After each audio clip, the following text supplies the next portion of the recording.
Hey, I'm going to show you guys how I do my beef roast in the Instapot.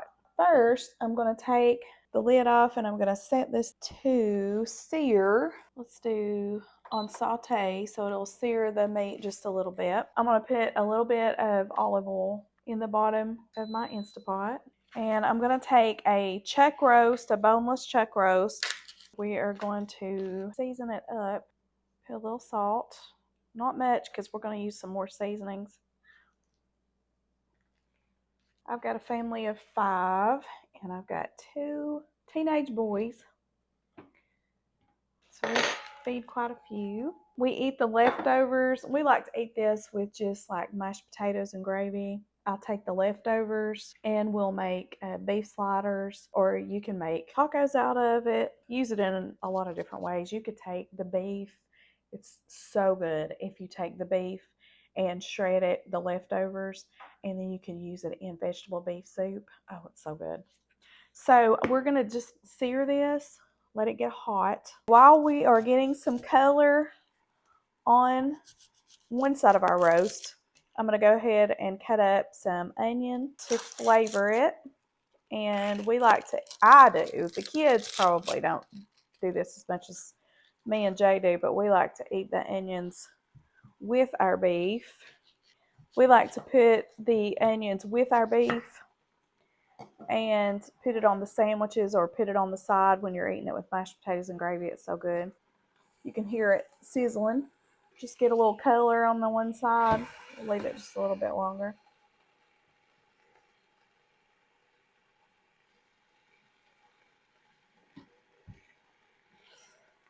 Okay, let's check it and see how it looks. Not quite. I'm impatient. This is the great thing about the Instapot is if you're cooking hamburger for soup or whatever, you don't have to use a separate pot to brown the meat off. You could just brown the meat off, and you drain it and keep all of your ingredients in one pot so there's easy cleanup. So I love that. I like cooking in it a lot. You can cook beans in here. You can cook rice in here. I've even seen people do their boiled eggs in the Instapot. So that's great. I say Instapot. I think it's Instant Pot. Okay, so we got a little color on that side. Now we're going to brown the other side.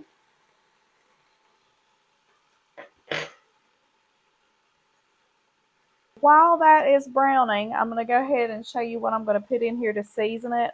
Now, I season roasts a lot of different ways depending on what mood I'm in.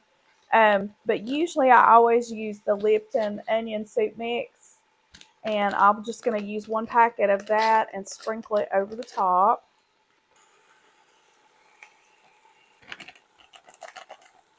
I'm also going to use some ranch seasoning.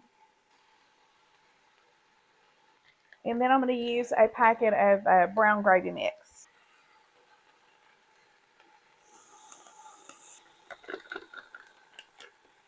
Now I'm going to take that off of the saute. I'm going to put it on pressure cook. So I'm just going to cancel and put it on pressure cook. I fixed a pork roast the other day and it's already kept my time from the pork roast the other day. So I don't want to turn it on until I get the lid on it. So I'm going to put my onions in.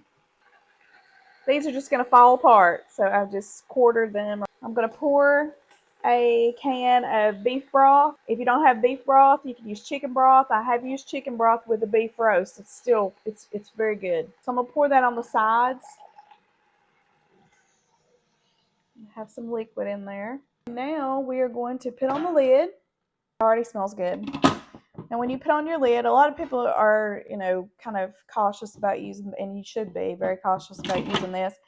I'm afraid of like an old-timey pressure cooker like my nanny, my mama used to use one, but they scare me. But this doesn't scare me because I can tell when it's sealed. If you get your lid on there good, it will do you hear that noise? That tells me that it's sealed. Then I put it's got venting and sealing, and I always make sure you've got it to sealing. This knob turns like that. Now you're going to come over and put pressure cook. It kept the time that I had the other day when I used my pork roast. I usually do it about an hour and a half. And it just comes on. When the pressure builds, it will still say on, and it will start timing when the pressure builds up. You will see this little button here will pop up when the pressure has built in here. That's when you do not want to open this lid. When you see that thing pop up, you leave it. The cooking time will automatically go off at an hour and 28 minutes that I set it on. You can let it depressure on its own. It will go down slowly over time. Or if you want to go ahead and open it up, if you just can't wait on it to just come down on its own, you can vent this. Now the steam will be very, very hot, so you don't want your kids anywhere around it or anything like that. The steam will be really hot and it'll come out of this. And then you want to stand back and let that completely go down, that little red button. When it completely goes down, you're free to open up your pot. And it will starve you to death while you are smelling this cook. It smells so good. So we'll come back and show you the finished product.